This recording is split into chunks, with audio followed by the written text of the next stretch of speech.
अस्सलाम वालेकुम defence lovers. Friends, पाक फिजाइया के साबका सरबराह सुहेल अमान ने ट्विटर स्पेस पर एक प्रोग्राम में पाक फिजाइया की मुस्तकबिल की एक्विजिशन, थंडर के तीनों ब्लॉक्स और J-10C की कैपेबिलिटीज और मुमकिन एक्विजिशन के अलावा प्रोजेक्ट अज़्म पर तफसीलन बात की। उन्होंने चाइनीज J-20 स्टेल्थ एयरक्राफ्ट से मुतालिक एक पॉसिबिलिटी को भी डिस्कस किया। इन तमाम अमूर पर तफसीलन बात करेंगे। So let's start.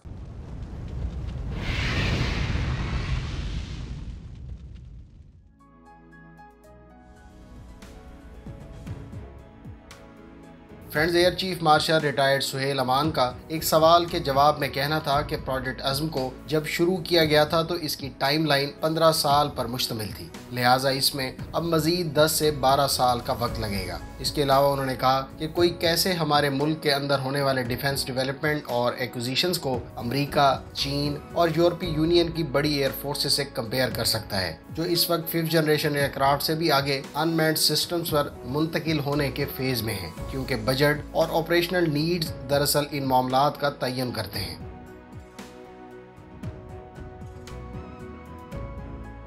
फ्रेंड्स, तुर्क TFX प्रोजेक्ट के तहत 5th जनरेशन एयरक्राफ्ट की 2030 से पहले तवक्को करना नामुमकिन है, जबकि पाक फिजाइया का प्रोजेक्ट अज़्म के तहत बनने वाला तैयारा भी 2033 से पहले सीरियल प्रोडक्शन में जाता नजर नहीं आ रहा। लिहाजा ऐसी सूरत हाल में यकीनी तौर पर पाक फिजाइया की जानिब से इस वक्त या तो 4.5 जनरेशन तैयारे को अक्वायर किए जाने के इम्कान है, या फिर दस्तयाब 5th जनरेशन तैयारे की एक्विजिशन करके प्रोजेक्ट अज़्म के तहत बनने वाले तैयारे तक स्टॉप गैप के तौर पर इस्तेमाल किया जा सकता है। इस तमाम तर पस मंजर को आपके साथ शेयर करने का मकसद एयर चीफ मार्शल सुहेल अमान साहब के एक और सवाल के जवाब की तरफ लाना था। उन्होंने अपनी गुफ्तगू में कहा कि चीन पाकिस्तान को जरूरत महसूस होने पर J-20 तैयारा फरोख्त कर सकता है, लिहाजा इस स्पेशल केस की सूरत में ये बात वसूख से की जा सकती है कि पाक फिजाइया शायद अगर 5th जनरेशन एयरक्राफ्ट की एक्विजिशन की तरफ मूव करती है तो फिर फर्स्ट और foremost choice J-20 stealth aircraft ही होगा। लिहाजा चाइनीज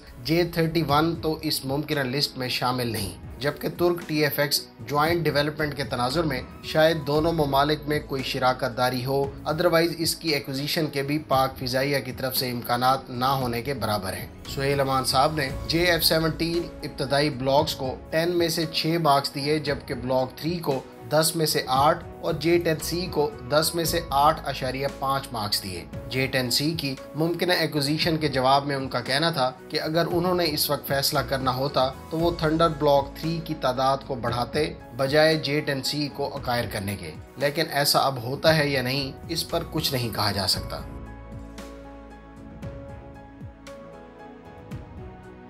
फ्रेंड्स, मेरे ख्याल से ऐन मुमकिन है कि पाक फिजाइया 2 से 3 स्क्वाड्रन J-10C के अक्वायर करे और मुस्तकबिल के चैलेंजेस को मद्देनजर रखते हुए शायद 2026 के बाद J-20 की तरफ मूव करे, लेकिन ये मेरी पर्सनल असेसमेंट है। एक और बात जो सुहेल अमान साहब ने कही वो ये कि पाक फिजाइया थंडर के तीनों ब्लॉक्स के 50-50 तैयारे अपने फ्लीट में इंडक्ट करने का मंसूबा रखती है, जबकि इनके मुताबिक ब्लॉक 3 की तादाद बढ़ाई भी जा सकती है। उन्होंने एक और बात कही जो इससे पहले एलन वार ने अपने जनवरी 2021 के आर्टिकल में भी कहा था कि JF-17 थंडर के इब्तदाई ब्लॉक्स को मरहलावार ब्लॉक 3 स्टैंडर्ड पर अपग्रेड किया जाएगा। उम्मीद है इस वीडियो से आपकी मालूमात में इजाफा होगा। मिलते हैं नेक्स्ट वीडियो के साथ। अपनी दुआओं में याद रखिएगा।